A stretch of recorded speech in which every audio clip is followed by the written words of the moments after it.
pour pratiquer de l'autocompassion, pour en fait avoir de l'empathie pour soi. La plupart des gens n'ont pas de l'empathie pour elles-mêmes. En fait, ce n'est pas que c'est forcément conscient chez elles. En fait, elles le font de façon inconsciente. Elles n'ont pas de l'empathie. Pourquoi? Parce qu'elles n'arrivent pas à pratiquer le pardon de soi. La plupart des gens sont tellement liés à leur passé.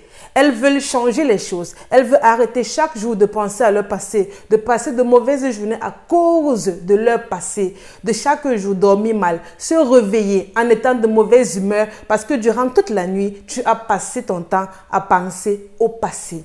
Je vais te dire une chose. Le passé ne t'aide pas, hein, je te jure. Le passé, c'était une belle expérience. Dis-le toi. C'était vraiment une belle expérience parce qu'à travers cette expérience-là, tu es la personne que tu es aujourd'hui. En fait, c'est grâce à ton passé que tu es celle que tu es aujourd'hui. Je veux dire que ton passé a été magnifique ou pas, ce n'est pas ça le plus important. Le plus important, c'est que lorsque tu vas dans ton passé, tu dois tirer minimum une leçon que tu as apprise des différentes expériences que tu as vécues. Et à partir du moment où tu es capable d'en tirer juste une leçon, pas forcément plusieurs, hein, juste une, alors tu es en train de faire un grand pas vers l'avant. La plupart des gens ne parviennent pas à éprouver de l'empathie pour elles-mêmes. Je vais dire, lorsqu'elles souffrent, elle se dit, ok, je souffre, c'est une période normale de ma vie. En fait, c'est normal que je souffre, c'est normal que je me sente mal actuellement, c'est normal que je ne vais pas bien, c'est normal que mon mood est à zéro, c'est normal que actuellement je n'ai pas forcément envie d'être avec les autres. En fait, c'est normal. Elles ne parviennent pas à se le dire. Une fois qu'elles souffrent, une fois qu'elles sont tristes, une fois qu'elles sont malheureuses, elles se disent à chaque fois, oh, vraiment, ma vie n'a pas de sens. Je suis tellement bête. Pourquoi est-ce que c'est toujours à moi que ça arrive? En fait, elles se critiquent. Et à partir du moment où tu passes le temps à te critiquer, à te rabaisser, tu ne peux pas pratiquer le pardon de soi. Si tu veux apprendre à cultiver de l'empathie pour toi, c'est que tu dois prendre conscience d'une seule chose. Tu dois prendre conscience que ton bonheur dépend de toi. Ta vie actuelle dépend de toi. Ton futur, en fait, si c'est que tu espères avoir un futur merveilleux, cela dépend aussi de toi. Et pour cela, tu dois faire juste une seule chose. Tu dois apprendre à pardonner toutes tes erreurs du passé. Je ne sais pas, peu importe si dans ton passé tu étais un criminel, si dans ton passé tu as passé ton temps à faire du mal aux autres, peu importe si dans ton passé on te détestait tellement, si dans ton passé tu n'avais pas de l'empathie pour les autres, si dans ton passé tu traitais toujours les autres de nuls, de faiblards et tout. En fait, peu importe si dans ton passé tu étais égoïste, peu importe si tu n'étais pas gentil, peu importe si tu étais méchant, en fait, on s'en fout, je te jure. Je ne te mens pas que les gens s'en foutent tellement de ton passé. C'est toi seul qui passes le temps à t'attacher à cela. Et en passant, je te dis une chose. Si tu côtoies une personne qui passe le temps à te rappeler comment tu étais avant, à toujours vouloir remettre sur pied les effets négatifs de ton passé, éloigne-toi de cette personne-là, je te jure. Non, éloigne-toi de cette personne parce que le passé n'est pas fait pour le revivre. On vit le moment présent. Le passé ne le revit pas. C'est passé, c'est en arrière, c'est derrière nous. Alors, je me demande comment est-ce que tu veux construire un présent magnifique, un futur merveilleux en te focalisant sur le passé. Attends, sérieux. C'est comme si à chaque fois que tu avances, tu regardes toujours derrière toi. Mais tu sais pourquoi tu regardes toujours derrière toi? Parce que tu n'as pas confiance en toi. Parce que tu te dis peut-être que bon, ok, en regardant mon passé, ou bien en essayant de voir ce qui s'est passé dans mon passé, peut-être je serai mieux. Non, tu ne seras pas mieux. Non, ta situation va s'empirer. Tu vas davantage te sentir triste. En fait, je comprends que ton passé est une épreuve qui t'a tellement fait souffrir, est une épreuve qui t'a tellement mise en colère, qui t'a tellement fait sortir de toi. Je comprends que c'est une épreuve qui te pèse, tu vois. Une épreuve qui te fait parfois perdre la tête. Je comprends qu'à chaque fois que tu penses à ça, tu es perdu. Genre, en mode, tu te demandes même pourquoi est-ce que tu as vécu ça. Pourquoi toi? Pourquoi pas les autres? Pourquoi il a fallu seulement que cela t'arrive à toi? En fait, tu dois juste comprendre une chose. Que tu as été privilégié. Dis-toi que c'est un privilège que tu as eu. Je te jure qu'il y a des gens qui sont prêts à payer pour vivre les expériences que toi tu as vécues. Tout dépend de la façon dont tu prends les choses. Si par exemple, tu vis une expérience et tu considères uniquement l'expérience-là comme négative, alors c'est sûr qu'à chaque fois que tu vas penser à cela, tu seras tout le temps triste. Pourquoi ne pas aller dans cette situation-là, relever juste le positif, Tu relèves un aspect positif, 2, 3, même 5, 6 aspects positifs. Même si tu avais rencontré des personnes qui étaient mauvaises, on s'en fout. Je te jure, tu dois vraiment t'en foutre. Je ne te mens pas. En vrai, tu dois vraiment t'en foutre que dans ton passé, tu as rencontré des personnes qui étaient toxiques pour toi. Bon, au fur et à mesure que tu penses à ça de nos jours, qu'est-ce que ça t'apporte à toi? Sérieux, dis-le nous. Qu'est-ce que ça t'apporte?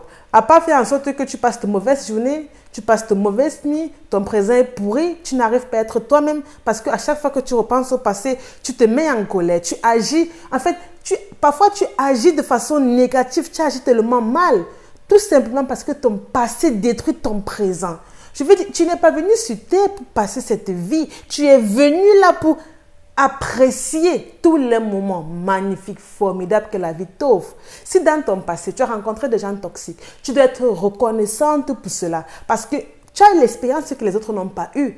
Tu sais déjà que dorénavant, tu sauras reconnaître une personne toxique. Tu sauras reconnaître lorsqu'une personne te ment ou pas. Tu sauras reconnaître lorsqu'une personne est bien pour toi ou pas. Je te jure que c'est l'avantage que tu as eu, que les autres n'ont pas forcément eu. Alors, tu n'as pas besoin d'en faire tout un plat. Je comprends qu'à un moment donné, tu en as marre. Mais aussi longtemps que tu penseras à ces situations-là, aussi longtemps que tu verras que le côté négatif, ça pourrira ton existence sur terre. Et je le dis avec confiance. En fait, je suis tellement persuadée de ce que je dis.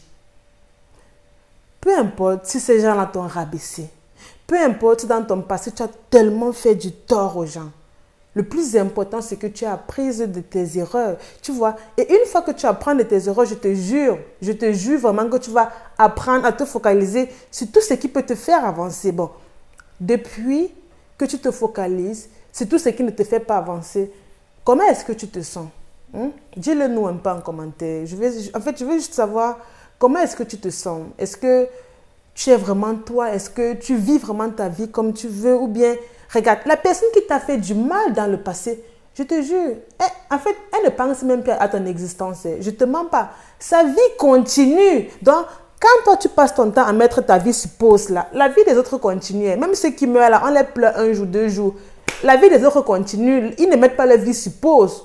Même si à l'intérieur d'eux, ils souffrent d'avoir perdu un être cher, tu vois. Mais leur vie n'est pas supposée, leur vie continue. Les autres sont morts, mais eux, ils continuent. Donc, en passant, mes condoléances à toutes les personnes qui ont perdu des êtres chers. Je comprends que c'est une épreuve difficile pour vous, mais ce que vous devez comprendre aussi, c'est que vous devez être reconnaissant pour toutes les personnes que vous avez rencontrées dans votre vie. Parce qu'il y a des gens qui doivent croiser votre chemin. Elles ne sont pas forcément faites pour rester dans votre vie, mais juste pour passer.